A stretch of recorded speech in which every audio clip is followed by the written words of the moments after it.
Café Networking Podcast promotes successful business experts. I'm Tom Reaoch, known as the King of Networking, connecting people throughout the world from my podcast studio in Brazil. Joining us today from Houston, Texas, is Lolita Guarin. She's a stress management expert, best-selling Amazon author, and speaker. Lolita, what are effective coping strategies for handling workplace stress and preventing burnout? First of all, thank you so much for having me today. And I will invite everyone to pencil themselves into their busy schedule, because these days we're just constantly on go, go, go, go, go. And with stress, it's kind of like holding a glass in your hands.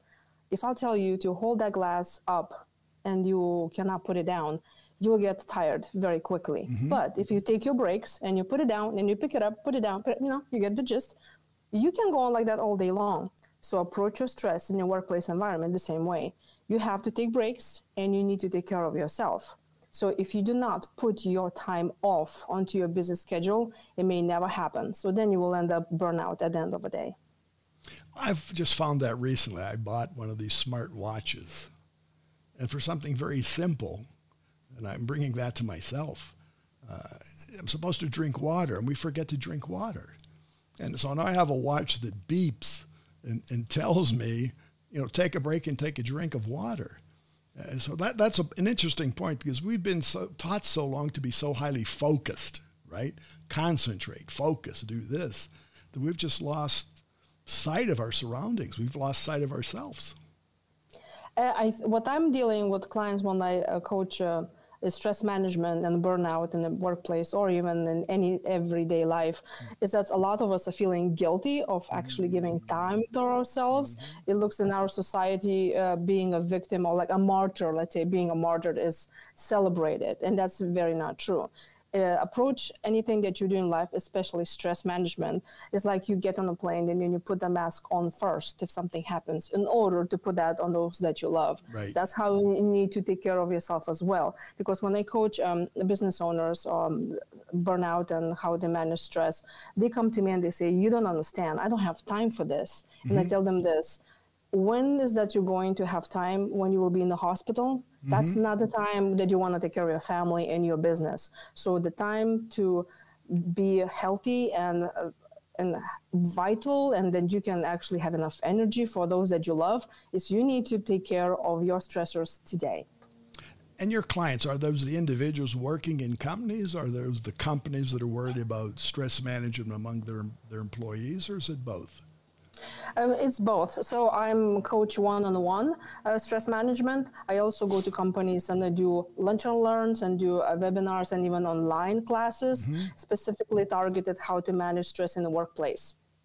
And this, from the company standpoint, it's become highly questionable, because there's just so much stress has become so evident, not only in the States, everywhere.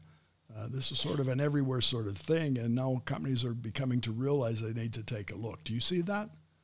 Absolutely. It's actually costing a lot of companies money, because when somebody is burnt out and then they leave work because they get physically sick, it takes about 3 months to replace a new person. So imagine you have to pay for training, if somebody's not productive there, or there's no person to actually produce work. So for companies not taking care of the employees and their own health is actually costing them.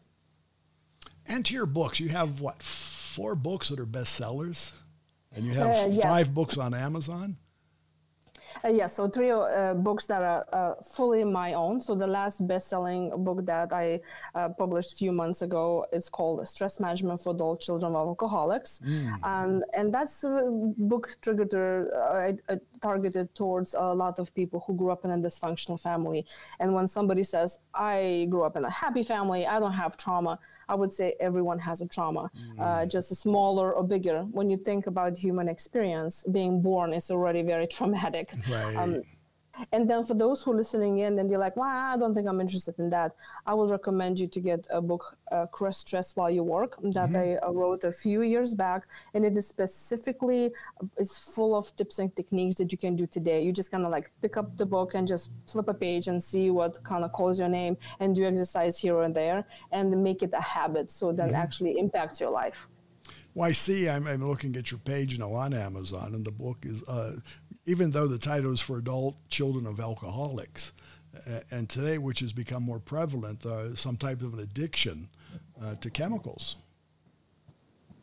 And that is a coping mechanism. We also need to realize that those kind of childhoods going from generation to generation. And there is no parent that wakes up in the morning and says, you know what, it's going to be fun to hurt my child today. I don't think that happens. So the parenting style will learn from our parents and the parents from their parents. And so just addressing the issue and realizing that because you can have two people in the same room and something happens and they will react to stress very differently.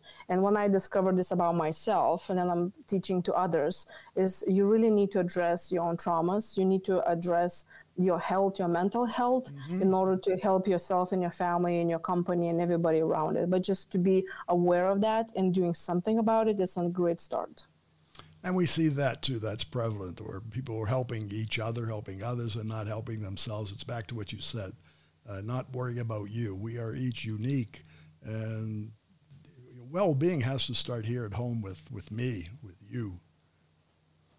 And the more we'll help ourselves, then, we will fill in this pitch that we can fill the glasses after. So it's just a cycle that we really need in order to keep ourselves and the families and business and the community healthy.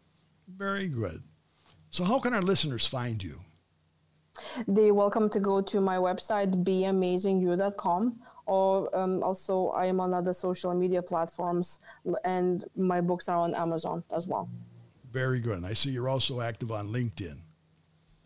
Correct. A lot of my coaching clients and companies, I love coming to work for the companies to teach how to manage stress in the workplace.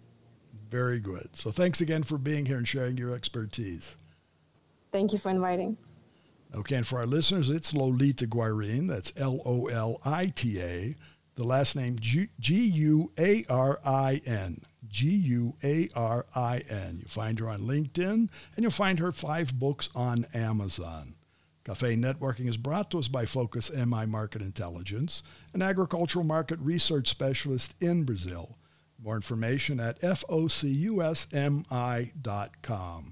Talk to Tom, talk to the world. Thanks for listening. Until the next time here at Café and Networking Podcast.